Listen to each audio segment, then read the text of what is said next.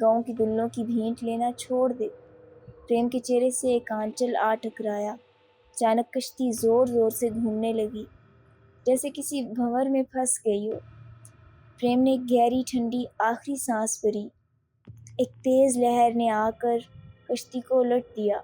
پریم چند لمحوں میں میلوں گہرے پانی میں جا گرا۔